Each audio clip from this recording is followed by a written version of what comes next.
지금 또 구약에도 말씀해 주신 대로 혼인제도에 대한 성경적 이해가 또 잘 나와 있을 것 같은데 설명 좀 부탁드리겠습니다.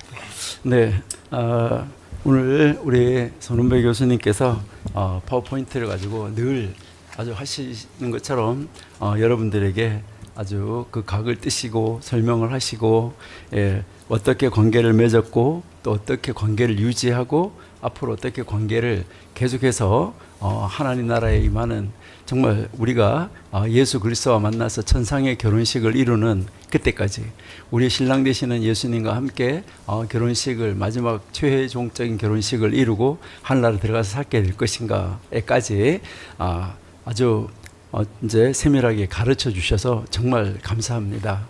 또 특별히 그렇게 살아가는 그 관계에서 우리가 조심해야 될 것들, 언약을 어기면 안 되는 것들, 이런 것에 대해서 자세하게 가르쳐 주신 것에 대해서 감사드립니다. 이것처럼 이 성경은 하나님과 또 그 하나님의 선택한 백성과의 관계를, 정광 목사님 말씀하신 대로 이렇게 몇 가지 단계를, 몇 가지 그 관계를 거쳐서 우리에게 가르쳐 주고 있습니다. 그래서 하나님은 아버지로, 왕으로, 목자로, 그리고 남편으로 이제 하나님 자신을 나타내서 보여주는 것을 우리가 성경에서 읽을 수 있습니다. 하나님은 이러한 이 관계를 통해서 이스라엘 백성들을 온전히 그리고 완전하게 보호하시고 공급하시고 돌보시고 함께 동행하시기를 원하시고, 또 그들이 그렇게 하지 않을 때는 이제 그 정광 목사님 말씀대로 이제 그 주변에 우리 환경 속에 있는 여러 가지 회초리, 매, 이것을 가지고 동원을 해서 우리를 제자리로 다시 돌려놓고 세우시면서까지 우리를 인도하시고 동행하시는 것을 우리가 읽을 수 있습니다. 특별히 첨단 과학시대를 살아가는 인간은 모든 것을 다 아는 것 같지만 아는 것이 없다는 것을 우리 스스로 고백할 수밖에 없는데요. 이것은 우리가 누구나 다 맞이해야 되는 죽는다는 것인데요. 자신의 죽음에 대해서도 아는 것이 전혀 없습니다. 언제, 어디에서, 어떻게 죽게 될지 자기 자신에 대해서 아는 사람 한 사람도 없어요. 그러면서도 자기가 모든 것을 다 아는 양 이야기하는 것을 보면 참 어리석다 하는 것을 우리가 알 수 있죠. 창세기 3장, 우리가 창세기에서 쭉 이렇게 그 족장들의 죽음에 관한 기사를 여러분들 한번 읽어보시면은 아브라함이든 이삭이든 야곱이든 그 죽음을 한번 살펴보면 항상 그 앞에 붙어 있는 말이 있어요. 죽었다라는 것을 말하기 전에 유효 기간이 만료되었다고 이야기합니다. 그러니까 우리 인간도 하나님께서 세워놓으신 유효 기간이 있다는 것이죠. 그러니까 그 유효 기간이 끝나서 익스파이어 데이트가 지나감으로 말미암아 이제 하나님께서 데려가셨다라고 이야기를 하고 있는 것이죠. 그러니까 이 세상에 존재하는 모든 인간이 하나님께서 생명을 주시고 양육하셨기 때문에 하나님은 우리의 아버지라는 사실을 우리가 지난주에 공부를 했는데요. 우리는 지금 이 네 가지 관계에서 두 번째로 이스라엘의 남편 되시는 하나님에 관해서 구약 성경에서 어떻게 말하는지 잠시 한번 나누는 시간을 갖도록 하겠습니다. 그래서 하나님과 우리의 관계를 우리가 바르게 정립하는 거, 우리 정광 목사님 말씀대로 이 네 가지 관계를 어떻게 바르게 정립하느냐 하는 것이 굉장히 중요한 것이죠. 그것을 바르게 알 때, 우리가 그 관계 속에 있을 때, 그럴 때 하나님께서 우리를 들어서 역사하는 것을 알 수가 있습니다. 이제 시간 관계상 제가 이제 구약 성경에 나오는 것만 몇 가지 살펴보겠습니다. 구약 성경에서는 4명의 선지자들, 특별히 이사야, 예레미야, 에스겔, 호세아는 하나님을 이스라엘 자손의 남편이라고 불렀습니다. 다시 말해서 하나님의 백성을 하나님의 아내라고 부른 것이죠. 비록 이 4명의 이 선지자들이 각각 다른 시대, 다른 장소에서 살고 있었지만은 이 4명의 선지자는 하나님과 이스라엘 백성과의 관계에 관해서 남편과 아내라는 관계를 가지고 잘 설명해 주고 있습니다. 어떻게 보면 현대를 살아가는 우리들이 이렇게 들으면 참 이상하게 들릴 수 있어요. 하나님께 아내가 있다고? 이렇게 생각할 수도 있겠죠. 특별히 신앙심이 깊은 사람일지라도 매우 이상하게 들릴 수 있고, 아니면 하나님에게 아내가 있어? 이렇게 하면서 불쾌하게 이방신들처럼 여자신이 있는 거야? 라고 생각할 수도 있겠죠. 그러나 분명하게 성경은 하나님은 하나님의 백성의 남편이라고 분명하게 가르쳐 주고 있습니다. 하나님을 믿는 사람들 모두는 하나님이 왕이요 목자요 아버지요 창조자 구속자 신원자 보호자 구주이심을 분명하게 압니다. 그러나 하나님이 남편이시고 하나님의 백성이 아내라는 것을 말하는 것을 꺼리는 이런 사람들도 많이 있습니다. 그러나 이러한 이 관계의 표현은 구약성경과 신약성경 모두에서 자세하게 가르쳐주고 있는데요. 신약 우리 김철원 교수님께서 아주 분명하게 말씀하실 것이기 때문에 저는 한 구절만 한번 보겠습니다. 아까 우리 손원배 교수님 보셨는데요. 고린도 후서 11장 2절 한번 보시겠습니다. 고린도전서 11장 2절에 보시면은 11장 2절 거기 보시니까요. 아까 처녀로 한 남편인 그리스도께 드리려고 중매함이라 라고 이야기하는데요. 여기서 이제 바울은 성도와 그리스도를 중매하는 자로 자기 자신을 묘사하고 있는 것을 볼 수 있습니다. 그럼 이 말씀이 어디에서 근거에 대해서 나왔을까 하는 것을 우리가 한번 보는데요. 이사야 54장 5절에서 8절 한번 볼게요. 이사야 54장 5절 54장 이는 너를 지으신 자는 내 남편이시라. 그 이름은 만군의 여호와시며 내 구속자는 이스라엘의 거룩한 자리라.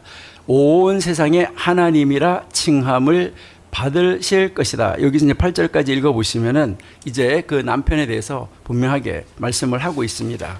아까 예레미야 2장 2절도 읽었는데요. 그 예레미야 2장 2절을 읽어보면 이와 동일한 가르침을 우리에게 가르쳐 주는 것을 우리가 알 수가 있습니다. 예레미야 2장 2절을 한번 펼쳐놓으시고 한번 보시면은 너의 여기에서 보시면은 너 결혼의 때라고 이야기가 나오는데 여기서 이 결혼의 때라는 말은 신부의 때 이것을 이야기를 합니다. 그러니까요, 요 단어 결혼이라는 단어가 이제 새롭게 결혼하는 신부라는 말인데 바로 그 남편과 마주서는 그 신부로 서 있을 때 그때 그 신부의 때 이것을 이야기를 하는 것이죠. 자, 그러면 이 호세아 2장 19절 20절도 아까 우리 송 교수님께서 다 읽으셨는데 내가 너에게 장가들어서 영원히 살되 공의와 정의와 은총과 긍휼이 여기심으로 내게 장가들며 진실함으로 너에게 장가들 것이니 너는 여호와를 알라라고 이야기를 하는데 여기에서 이 알라라는 말은 무엇을 이야기할까 하는데요. 창세기 4장 1절 한번 보실게요. 창세기 4장 1절에서 아담이 그 아내 하와와 동침하매라고 이야기하는데 여기서 이 동침하다는 단어가 그 아담이 그 아내 하와를 알매라는 단어입니다. 그러니까 이 동침한다는 단어와 이 알다는 단어가 같은 단어인데 여기서 장가 들어서 동침했다라고 이야기를 하고 있는 것이죠. 그러니까 지금 하나님은 이제 하나님은 이제 신부를 맞이해서 이제 그 신부와 이제 동침하게 되고 이 한 몸이 되고 이제 온전하게 지키신다는 것을 우리에게 가르쳐 주고 있는 말씀이죠. 그러면 하나님은 언제 어디에서 어떻게 이스라엘과 혼인하셨는가? 이거를 우리가 성경에서 찾아보는 것이 중요하죠. 그래서 좀 전에 읽었던 그 예레미야 2장 2절에서 청년의 때라고 지금 나오고 있잖아요. 한번 일단 찾아서 한번 보실게요. 예레미야 2장 2절 계속 우리가 반복하고 있는데요. 여기에서 보면 소년의 때 이렇게 이야기하는데 이 소년이 청년의 때를 이야기를 하는 것인데 이 청년의 때에 우의라고 이야기하는데 여기에서 이 우의라는 단어가 인애라는 단어입니다. 우리가 뭐 새성경에서 인애라고 했는데 이게 여러분들이 아주 잘 아는 헤세드라는 단어예요. 그러니까 이 헤세드라는 단어인데 이 헤세드라는 단어는 무엇을 이야기합니까? 은혜, 친절함, 자상함을 의미하는 단어인데 이 은혜라는 단어는 모든 것을 그러니까 자신이 가지고 있는 모든 것을 내어주며 베풀어준다 하는 것을 이야기를 합니다. 그러니까 이스라엘 백성들이 처음에 하나님 앞에 섰을 때는 자기들의 모든 것을 전적인 존재 모든 것을 조금 이따 우리가 보겠지만은요 그 전부를 다 내놓고 하나님을 사랑한다라고 했던 그 고백을 하나님이 기억하시고 있다는 거예요. 그러니까 이스라엘이 처음으로 하나님을 알았을 때 하나님을 향해 가졌던 열정은 이런 열정이었었다는 거예요.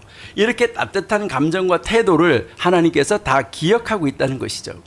세상에 사는 사람들이 첫사랑을 할 때도 순수하게 모든 것을 다 주고 더 주고 싶은 그런 은혜, 이런 시간, 이런 것을 말하는 것이 아닐까. 그래서 하나님께서 이것을 기억하신다라고 말씀하는 것이죠. 그 다음에 보시면은 내 결혼의 때 이렇게 이야기를 하는데, 이 결혼의 때라는 말은 그 예레미야 2장 2절입니다. 계속해서요.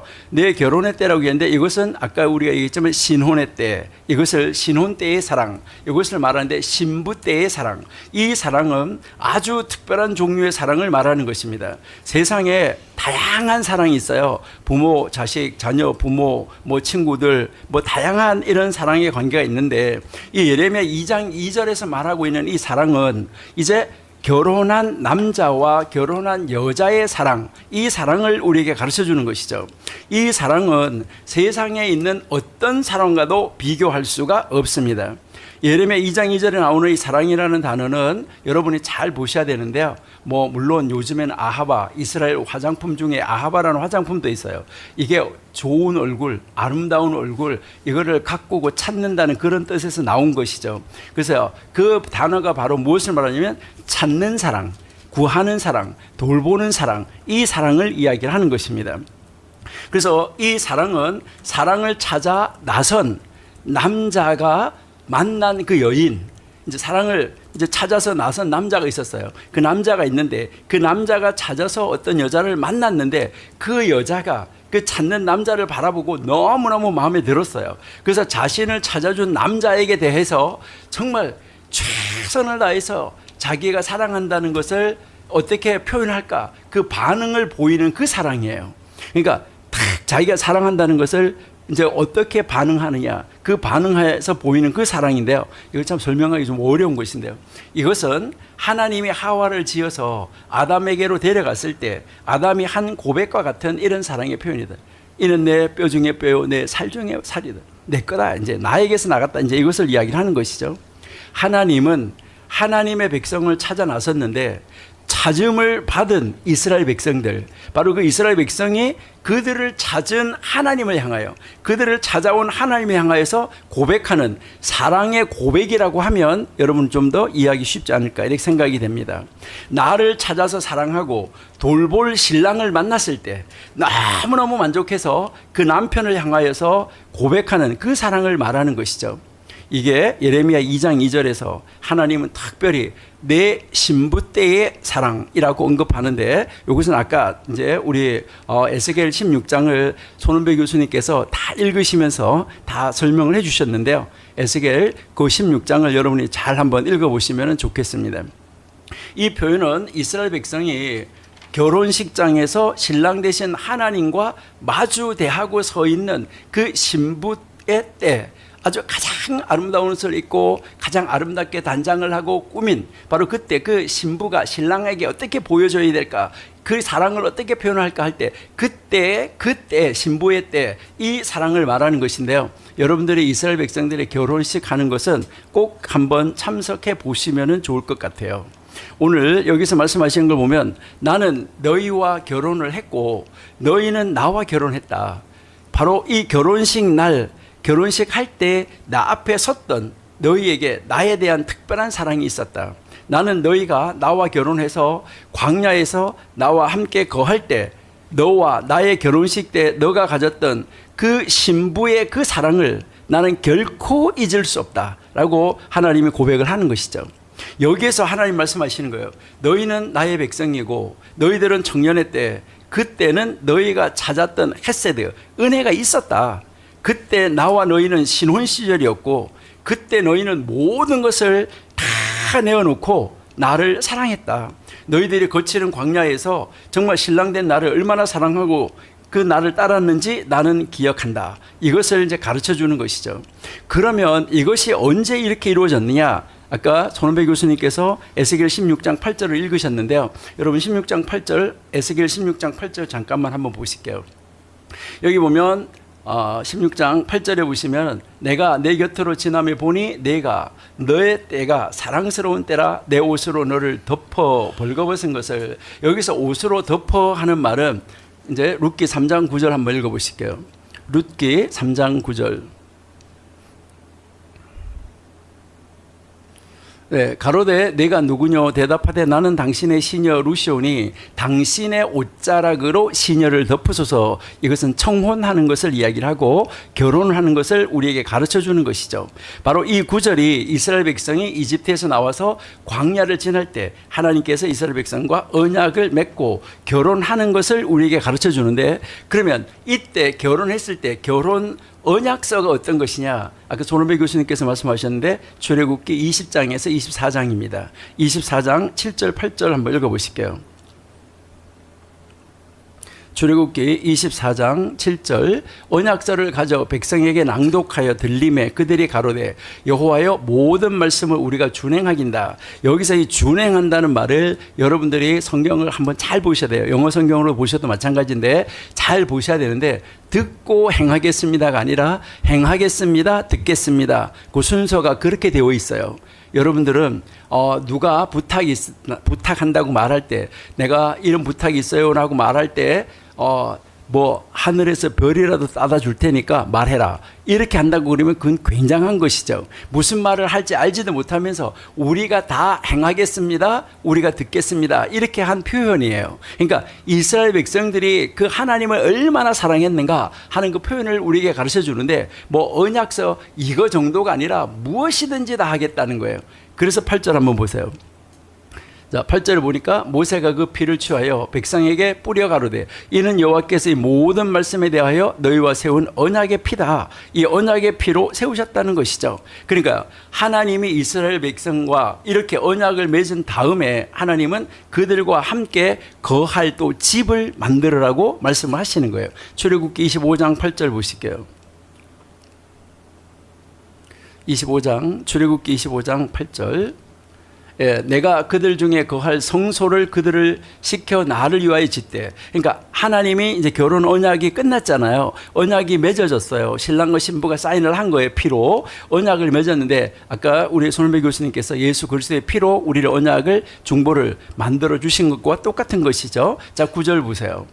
자, 그 무릇 내가 내게 보이는 대로, 이게 우리 정광 목사님께서 늘 하늘의 식양대로라고 말씀하시는 것이죠. 이 장막의 식양과 그 기구의 식양을 따라서 지어라. 내가 너희들과 함께 하겠다라고 말씀을 하는 것이죠. 그러니까 성막은 하나님이 이스라엘과 함께 이스라엘 가운데 거하시는 하나님의 집이었다는 것입니다. 이렇게 우리가 성경을 주의 깊게 읽어보면 계명 중에 계명이라고 말하는 것을 우리가 십계명이라고 그러는데, 이것은 여러분 십계명이라고 하지 마시고요. 여러분들이 이제 구약 성경 자세하게 읽어보시면 사실 히브리어 성경을 읽으면 십계명이라는 단어는 한 번도 안 나옵니다. 열 말씀이라고 나오는 거죠. 자, 그래서 이 열 말씀은 무엇을 말하냐면은 이스라엘 백성과 하나님 사이의 혼인 서약서다라는 것을 우리에게 가르쳐 주는데, 하나님을 이렇게 사랑하고 이제 하나님을 이렇게 사랑하라라는 그 사랑하는 방법을, 하나님을 사랑하는 방법을 우리에게 가르쳐 주고 있어요. 그러니까 하나님이 나는 너희가 이렇게 하면 나는 좋아해 라고 하면서 가르쳐 줬으니까 이것이 은혜입니다. 우리가 어떻게 해야 하는지, 또 우리가 어떻게 하면 하나님이 기뻐하는지 이것을 자세하게 가르쳐 줬다는 것이죠. 그렇게 하면서 이것을 가르쳐 줬어요. 자, 그랬는데 이 예레미야 31장 32절이나 에스겔 16장 28절 또 에스겔 16장 8절에 가서 여러분이 보시면은 하나님께서 이스라엘 백성 이집트에서 인도하여 내신 다음에 시내산에서 이렇게 언약을 맺고, 그 다음에 이제 예레미야 31장 32절에서 손을 잡아 인도해낸 남편이라고 말씀을 하셨어요. 그러는데 뒤에 가서 보면 이 언약의 말씀을 지키는 것이 아니라 깨뜨리는 것을 볼 수가 있는데, 이 출애굽기 20장에서는 이 주어진 언약의 말씀을 가리켜서 이제 이 언약이라는 이 단어를 사용을 하면서 이스라엘 백성과 혼인 서약을 맺는 것과 마찬가지다. 아까 10계명 잠깐 말씀드렸는데요. 여러분 7계명 한번 보시면 7계명에서 간음하지 말라고 그러는데, 이 간음하지 말라는 계명은 바로 이제 여러분들이 성경에서 보시면은 무엇을 말하냐면, 이제 그 간음하지 말라는 말은 다른 우상을 만들지 말라는, 바로 여러분들이 그 2계명과 같은 말씀입니다. 그러니까 그 2계명에서 뭐 하늘에 있는 거, 바다에 있는 거, 뭐 땅에 있는 거 어떤 것으로든지 형상을 만들지 말라고 그러는데, 바로 이제 이 7계명에서 간음하지 말라고 그러는데 여러분 10계명을 공부하실 때 16, 27, 38, 89 이제 49, 뭐 5하고 10 이렇게 연결해서 보시면 좋은데요. 그러니까 7계명에서 이제 간음하지 말라는 말은 남편이 아닌 것을 남편으로, 아내가 아닌 것을 아내로 취급하지 말라는 것인데, 결국 하나님이 우리에게 가르쳐 주는 것은 하나님이 아닌 것을 하나님이라고 하지 말라는 거예요. 어떤 것이든지 그것을 가르쳐 주면서 너희가 이렇게 하면 나는 좋아한다. 그러니까 이 10마디 말씀을 주실 때 하나님은 이스라엘과 약혼을 했어요. 이스라엘은 하나님과 약혼을 하고 혼인 언약의 말씀인 10마디 말씀, 우리가 말하는 10계명을 통해서 이제 하나님이 그 계명을 이제 주시면서 하나님은 공식적으로 이스라엘 자손과 약혼을 하셨고, 예레미야 31장 32절에서처럼 바로 이스라엘 남편이 이스라엘 백성의 남편이 되셨습니다. 하나님의 백성들의 10마디 말씀을 혼인 언약서로 보지 못하는 것은 참 안타깝다 하는 것이죠. 그래서 우리가 앞에서 읽었던 출애굽기 24장 7절 8절을 여러분 한번 다시 보셔야 되고요. 바로 이 당사자가 혼인 서약서에 서명하는 바로 그 피언약의 순서가 있었다는 것이죠. 현대 결혼식에서도 보시면 서약서를 읽어주는 것으로 끝나는데, 아까 우리 손은배 교수님 주례하셨다고 그러는데요, 이거를 좀 더 의미 있게 하면 좋을 것입니다. 유대인 결혼식에 한 번쯤 참석해 보시면 좋은데, 물론 정혼을 하고 신부를 데리러 가요. 그 신부를 데리러 가는데 정혼하면 이미 결혼이 된 것이에요. 근데 신부를 데리러 가는 것은 언제 갈 수 있느냐?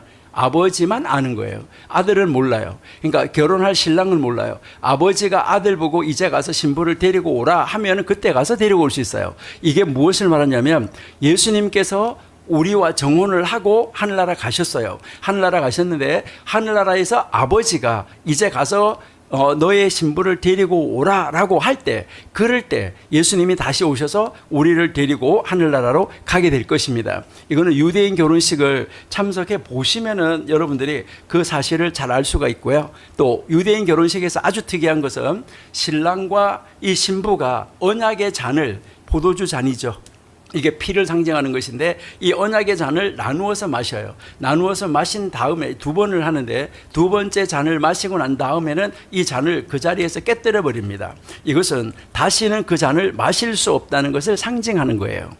출애굽기 24장 7절 8절에서도 하나님과 이스라엘은 언약의 피로 언약을 맺으셨습니다. 이렇게 출애굽기 20장에서 하나님과 이스라엘의 이 혼인 언약은 하나님의 산에서, 신의 산에서 행하여졌고, 바로 이 10마디 말씀 10계명은 언약의 내용이다 하는 것을 우리에게 보여주고요.